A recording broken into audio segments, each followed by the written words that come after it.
जय हिंद, वंदे मातरम। साथियों, स्वागत है डेली स्टडी में। आज की वीडियो में बिहार सिविल कोर्ट का जो नई वैकेंसी आई है, क्लर्क, प्यून, कोर्ट रीडर एवं स्टेनोग्राफर, इन सभी पोस्ट के लिए हम आपको नया सिलेबस जो कि बदलाव होकर के आया है उसको दिखाऊंगा, यानी कि कौन से टॉपिक से कितना प्रश्न पूछा जाएगा। और साथ ही सिलेबस के अनुसार आज ही हम आपको एक टेस्ट भी लगवाऊंगा। तो अगर आप बिहार सिविल कोर्ट का फॉर्म भरे हैं तो आप इस वीडियो को पूरा देखिएगा। तो चलिए सबसे पहले बात करते हैं सिलेबस की। तो देखिए, कोर्ट रीडर की बात करें, इसमें टोटल 1132 पोस्ट है, जिनमें कि आपका 90 नंबर का लिखित परीक्षा होगा और 10 नंबर का इंटरव्यू होगा। 90 नंबर में आपका कौन कौन सा प्रश्न पूछा जाएगा? इंग्लिश लैंग्वेज और ग्रामर से पूछे जाएंगे 20 प्रश्न, हिंदी लैंग्वेज और ग्रामर से पूछे जाएंगे 20 प्रश्न, जनरल नॉलेज और करंट अफेयर्स ये दोनों मिलाकर 15 प्रश्न रहेंगे, और मैथमेटिक्स इससे 10 और रीजनिंग का 10 प्रश्न पूछे जाएंगे। और साथ ही कंप्यूटर का यहाँ पे आपको मोस्ट इंपॉर्टेंट टॉपिक मानना होगा, क्योंकि कंप्यूटर साइंस से टोटल 15 क्वेश्चंस पूछे जाएंगे और इस तरह से कुल मिलाकर कोर्ट रीडर में 90 प्रश्न पूछे जाएंगे। वहीं पे बात करें प्यून की, प्यून में जो है इसमें आपका हिंदी, इंग्लिश, मैथमेटिक्स रहेगा, इसमें जीके और जीएस नहीं रहेगा। तो यहाँ पे हिंदी आपका 35 नंबर का पूछा जाएगा और इंग्लिश 15 नंबर का, मैथमेटिक्स 35 का। तो यहाँ पे आपको प्यून वाले को हिंदी और मैथमेटिक्स पर ज़्यादा ध्यान देने होंगे। वहीं पे बात करें क्लर्क की, क्लर्क में जो है इंग्लिश लैंग्वेज और ग्रामर से 20 प्रश्न पूछे जाएंगे, हिंदी लैंग्वेज और ग्रामर से 20 प्रश्न पूछे जाएंगे, जनरल नॉलेज और करंट अफेयर से 15 प्रश्न पूछे जाएंगे, और मैथमेटिक्स से 10 प्रश्न और रीजनिंग से 10 प्रश्न। और क्लर्क वालों को भी कंप्यूटर साइंस पर ज़्यादा ध्यान देना होगा, यहाँ से 15 प्रश्न पूछे जाएंगे, यानी कि कुल मिलाकर 90 प्रश्न पूछे जाएंगे क्लर्क के लिए और 10 का इंटरव्यू होगा। और यहाँ पे बात करें स्टेनोग्राफर की, स्टेनोग्राफर के लिए जो है इंग्लिश लैंग्वेज और ग्रामर से 25 प्रश्न पूछे जाएंगे, और हिंदी लैंग्वेज और ग्रामर से 25 प्रश्न पूछे जाएंगे, जनरल नॉलेज और करंट अफेयर्स से 10 प्रश्न पूछे जाएंगे, मैथमेटिक्स से 10 प्रश्न, और कंप्यूटर साइंस यहाँ पे ज़्यादा अच्छा रोल निभाएगा स्टेनोग्राफर के लिए। कंप्यूटर साइंस जो है यहाँ पर आपको 20 नंबर के पूछे जाएंगे, टोटल 90 प्रश्न पूछे जाएंगे, 90 नंबर का और 10 नंबर का इंटरव्यू होगा। उसी प्रकार प्यून में जो है 85 नंबर का 85 क्वेश्चन पूछे जाएंगे, 15 नंबर का आपसे इंटरव्यू लिया जाएगा। तो चलिए आज सिलेबस के अनुसार हम आपको हिंदी, इंग्लिश और जीके, जीएस इन तीनों सब्जेक्ट को जो है मिला करके आपको एक टेस्ट करवाता हूं। तो चलिए देखिए, सभी जो भी भरे हैं ये चारों पोस्ट के लिए जो भी हैं सब इस वीडियो को देखिए और टेस्ट देखिए कि आप इसमें से आप कितना बना पाते हैं। सभी को मिला करके हम आपके लिए टेस्ट तैयार किया हूं। तो चलिए देखिए, पहला प्रश्न है, बिहार का क्षेत्रफल भारत के कुल क्षेत्रफल का कितना प्रतिशत है? देखिए, हम आपको 3 सेकंड का समय भी देंगे और उसी 3 सेकंड में आप आंसर बिल्कुल एग्जाम हॉल की तरह आंसर टिक कीजिएगा। बिहार का क्षेत्रफल भारत के कुल क्षेत्रफल का कितना प्रतिशत है? तो देखिए, बिहार का क्षेत्रफल जो है भारत के कुल क्षेत्रफल का 2.86% है, इसलिए ऑप्शन बी यहाँ पे सही जवाब है, 2.86%। अच्छा देखिए, आप ये जानते हैं भारत का कुल क्षेत्रफल कितने वर्ग किलोमीटर है? तो ध्यान रखिएगा, 32,87,240 वर्ग किलोमीटर है। और बिहार का कुल क्षेत्रफल कितना वर्ग किलोमीटर है? 94,163 वर्ग किलोमीटर। इसी के साथ जो है बिहार का क्षेत्रफल भारत के कुल क्षेत्रफल का 2.86% है। तो ध्यान रखिएगा, बिहार का क्षेत्रफल जो है भारत के कुल क्षेत्रफल का 2.86% है। अगला क्वेश्चन देखिए, हिंदी का सोना, ठीक ना, सोना का पर्यायवाची शब्द क्या होगा?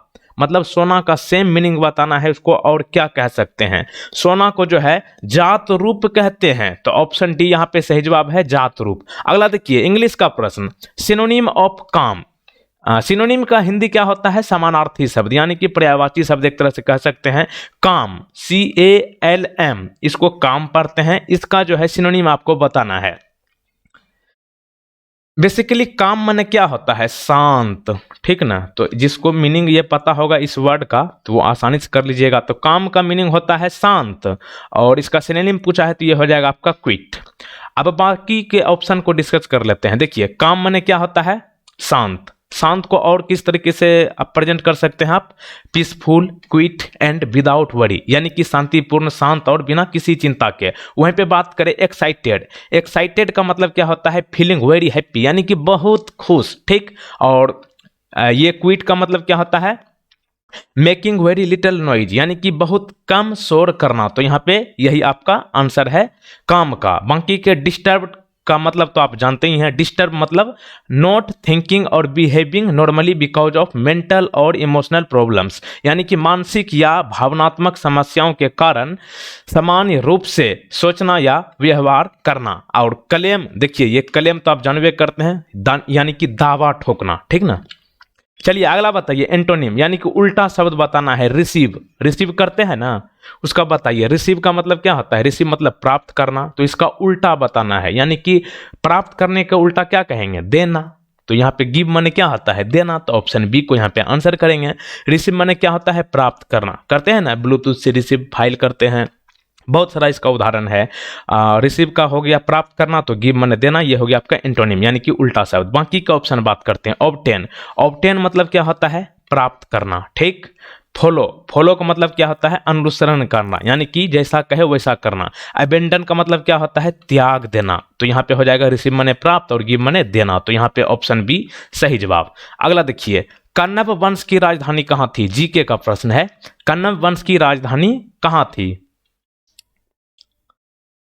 कण्व वंश की राजधानी की बात करें तो ये होगा आपका पाटलिपुत्र, तो ऑप्शन बी सही जवाब है। तो देखिए शुंग वंश का अंतिम शासक देवभूति था और इसकी हत्या 73 ईसा पूर्व में वासुदेव ने कर दी और मगध की गद्दी पर कण्व वंश की स्थापना की। तो यहाँ पे प्रश्न ये बनता है कि कण्व वंश की स्थापना किसने की? वासुदेव ने, ठीक। किसकी हत्या करके? तो ये होगा आपका देवभूति की हत्या करके। देवभूति किस वंश का शासक था? शुंग वंश का अंतिम शासक था, ठीक। अगला देखिए, select the word which means the same as the group of word given, यानी कि अनेक शब्द का एक शब्द बताना है। हिंदी में इसको कहे तो देखिए यहाँ पे क्या है, एक सेंटेंस है, अ ग्रुप ऑफ वोल्व्स। इसका हिंदी इसका जो है एक वर्ड में बताना है। अ ग्रुप ऑफ वोल्व्स का सेम मीनिंग होना चाहिए एक वर्ड में। तो ये हो जाएगा आपका पैक, ऑप्शन नंबर ए यहाँ पे सही जवाब है। पैक मतलब समझते हैं ना, पैकिंग करना, तो ये इसको कहते हैं पैक, ठीक ना। और बाकी के ऑप्शन को देखिए, पैक का मतलब हो गया आपका a group of wolves is called as pack, ठीक।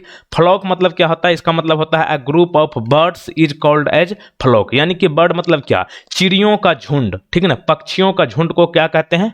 फ्लॉक, ठीक। ट्रूप का मतलब क्या होता है? A group of soldiers is called as troop, मतलब सेनाओं, ठीक ना। जैसे आर्मी का झुंड हो गया, उसको क्या कहेंगे? ट्रूप, ठीक ना, सेनाओं का झुंड। ट्राइब माने क्या होता है? A group of people related by blood और marriage is called as tribe, यानी कि लोगों का ग्रुप, यानी कि बहुत सारे आदमी का ग्रुप को क्या कहते हैं? ट्राइब, खास करके जो कि ब्लड और मैरिज से संबंधित हो, यानी कि ब्लड रिलेशन हो। अगला देखिए, एक पंथ दो काज, इस मुहावरे का अर्थ क्या है? हिंदी का प्रश्न है, एक पंथ दो काज, इसका मुहावरा बताना है। एक पंथ दो काज का मुहावरा होगा एक कार्य करते समय दूसरा कार्य भी हो जाना, तो ऑप्शन बी सही जवाब है, एक कार्य करते समय दूसरा कार्य भी हो जाना। अगला देखिए, choose the correctly spelled word. देखिए इसी तरीके से प्रश्न आपका इंग्लिश का यहाँ पे पूछा जाएगा, यानी कि इस वर्ड में जो है कौन सा स्पेलिंग सही है। तो ये हो जाएगा आपका सैंडविच, तो ऑप्शन बी यहाँ पे सही जवाब होगा, SANDWICH, ये स्पेलिंग आपका सही है। और सैंडविच का मतलब क्या होता है? ब्रेड के दो टुकड़े जिनके बीच में खाद्य वस्तु हो। चलिए अगला देखिए, जीके का, किस स्तंभ में अशोक ने खुद को, यानी कि स्वयं को मगध का सम्राट बताया है? खुद को मगध का सम्राट किस स्तंभ में अशोक ने बताया है? तो ये होगा आपका भाब्रू स्तंभ, ऑप्शन नंबर डी यहाँ पे सही जवाब है। तो देखिए अशोक के अभिलेखों को कितने भागों में बांटा जा सकता है? तो 3 भागों में। कौन कौन? शिलालेख, स्तंभ लेख और गुहा लेख। और अशोक का सबसे छोटा स्तंभ लेख रुम्मीदेई है। चलिए, बिहार की सर्वाधिक ऊंची पहाड़ी चोटी कौन सी है? बिहार में बहुत सारी पहाड़ियां हैं, उनमें से सबसे सर्वाधिक ऊंची पहाड़ी चोटी कौन सी है? तो ये होगा आपका सोमेश्वर पहाड़ी। तो ऑप्शन ए यहाँ पे सही जवाब है। तो देखिए बिहार की सर्वाधिक ऊंची पहाड़ी सोमेश्वर पहाड़ी है और सोमेश्वर श्रृंखला की अधिकतम ऊंचाई उत्तर में 609.3 मीटर है और इस श्रृंखला पर निर्मित सोमेश्वर किले की समुद्र तल से ऊंचाई 879.4 मीटर की है। अगला देखिए इंग्लिश का, select the most appropriate meaning of the given idiom, यानी कि यहाँ पे आपको मुहावरा बताना है। हिंदी में कहे इडियम का मतलब क्या होता है? मुहावरा। बिहाइंड क्लोज्ड डोर्स, इसका मीनिंग बताना है। इसका इडियम क्या होगा? बिहाइंड क्लोज्ड डोर्स, इसका मतलब होगा डू समथिंग सीक्रेटली, यानी कि किसी भी चीज को छिपा करके करना, डू समथिंग सीक्रेटली। चलिए अगला देखिए, शुद्ध वाक्य का चयन कीजिए। ये वाक्य है, इनमें से आपको सही वाला वाक्य को पहचान करना है। हिंदी का प्रश्न है, राकेश ने भोजन किया। देखिए इन चार में से अगर इसको देखिएगा, राकेश ने भोजन किया, तो बिल्कुल सही जवाब है। तो ऑप्शन ए यहाँ पे राइट आंसर होगा। अगला देखिए, शुद्ध वर्तनी का चयन कीजिए, यानी कि इन चार में से कौन सा सही से लिखा गया है? इनमें से कौन सही से लिखा गया है? तो ये होगा आपका रमनई, ऑप्शन नंबर बी। कैसे होगा? र म बड़ी न की मात्रा और दीर्घई य, रमनई। चलिए अगला देखिए, मुहावरा है हिंदी का, नाक कटना। इस मुहावरे का सही अर्थ क्या है? नाक कटना मुहावरे का सही अर्थ है बेइज्जती होना। ऑप्शन नंबर बी, यहां पे बी सही जवाब है, इंसल्ट। चलिए देखिए यहां पे फटाफट आप लोग वीडियो को लाइक और चैनल को सब्सक्राइब जरूर कर लीजिएगा, जो लोग पहली बार आए हैं, और चैनल को सब्सक्राइब करने के साथ साथ बेल आइकन को क्लिक करके ऑल नोटिफिकेशन को क्लिक कर लीजिएगा। वीडियो को लाइक जरूर कीजिएगा। चलिए अगला देखिए, पुराना बिहार का कितना प्रतिशत जमीन लेकर झारखंड राज्य बना है? झारखंड जैसा कि आप लोग जानते हैं कि बिहार का ही पार्ट है, ये बिहार का कितना प्रतिशत जमीन लेकर नया राज्य बना था? तो ये होगा आपका 45.85%, यानी कि आधा अधिक कह सकते हैं। तो देखिए पुराना बिहार का क्षेत्रफल कितना था? 1,73,887 वर्ग किलोमीटर। और बिहार का वर्तमान क्षेत्रफल कितना बचा है झारखंड अलग होने के बाद? 94,163 वर्ग किलोमीटर। यानी कि जब झारखंड राज्य की स्थापना हुई तो वो जो है बिहार का 45.85% जमीन अपने हिस्से में ले लिया। और झारखंड राज्य की स्थापना कब हुई? 15 नवंबर को। वर्ष क्या था? 2000। ठीक ना। चलिए आगे देखिए, चंद्रगुप्त प्रथम का राज्याभिषेक कहाँ हुआ था? यानी कि चंद्रगुप्त प्रथम जो है ये आपका कहां पर गद्दी पर बैठा था? तो ये होगा आपका पाटलिपुत्र में। तो ऑप्शन नंबर डी यहां पे सही जवाब है। तो देखिए चंद्रगुप्त प्रथम का राज्याभिषेक पाटलिपुत्र में हुआ था और गुप्त अभिलेखों से ज्ञात होता है कि चंद्रगुप्त प्रथम ही गुप्त वंश का प्रथम स्वतंत्र शासक था। चलिए नेक्स्ट, बिंबिसार ने किस राजकुमारी के साथ विवाह किया था?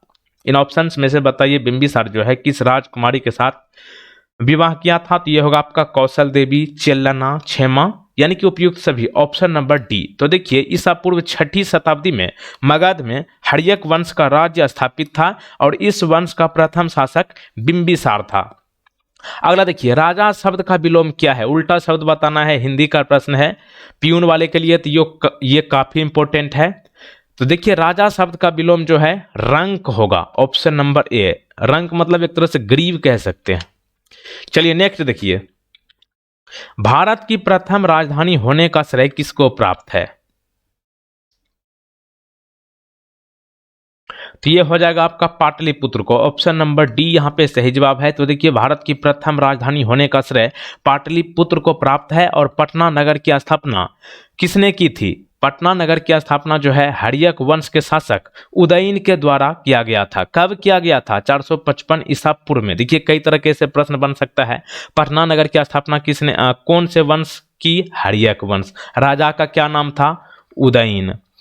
कब किया गया पटना नगर की स्थापना? 455 ईसा पूर्व में।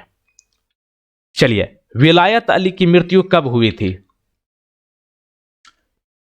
विलायत अली की मृत्यु कब हुई थी? ये होगा आपका 1854। Option number B. तो देखिए बहावी आंदोलन का बिहार में मुख्य नेता कौन था? तो ये होगा आपका मौलवी विलायत अली। और इसके साथ कौन था? इनायत अली, जिनमें कि मौलवी विलायत अली की मृत्यु जो है 1854 में हुआ था। ये पूछा जा चुका है।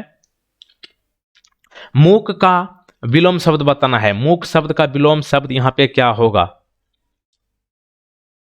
मूक का विलोम जो है वाचाल होगा, ऑप्शन नंबर डी, यानी कि ज्यादा बोलने वाला एक तरह से कह सकते हैं। मूक मन हुआ शांत, जो कि कम बोलता हो, और वाचाल मतलब ज्यादा बोलने वाला, ठीक ना।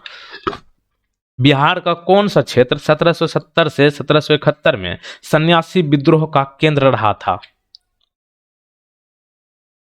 सन्यासी विद्रोह का केंद्र 1770 से 71 में बिहार का रहा था पूर्णिया, ऑप्शन नंबर बी। तो देखिए, सन्यासी विद्रोह बेदखल किए गए किसान राजाओं और नवाबों की विघटित फौजों के सिपाहियों ने बंगाल में जमींदारों और नेताओं के नेतृत्व में विद्रोह किया, और यह विद्रोह बंगाल में 1763 से 1800 ईस्वी तक चला था। बिहार में 1857 का जन विद्रोह सर्वप्रथम किसके नेतृत्व में हुआ था? कौन सा विद्रोह की बात हो रही है?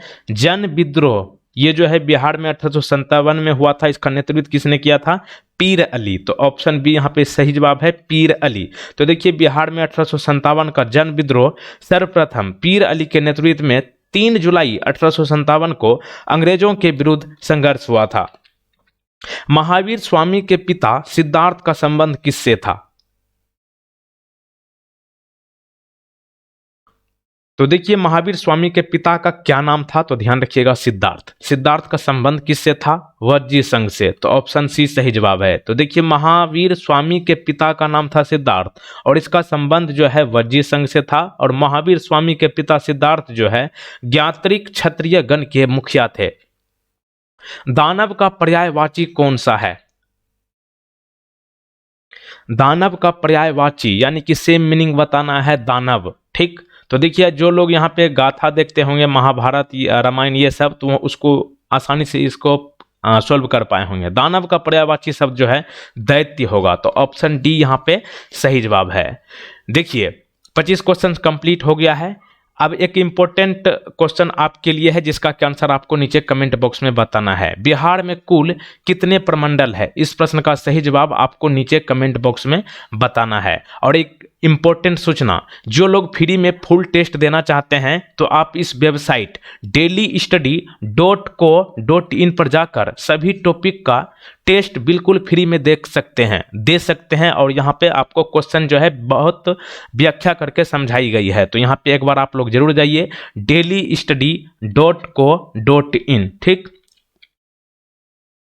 और वीडियो अच्छी लगी हो तो आप लोग वीडियो को शेयर जरूर कीजिएगा। अंत में इस वेबसाइट पर आप लोग जाकर के एक बार चेक कीजिए। देखिए, यहाँ पे क्वेश्चन जो है बेहतरीन तरीके से दिया गया है, dailystudy.co.in। Thank you.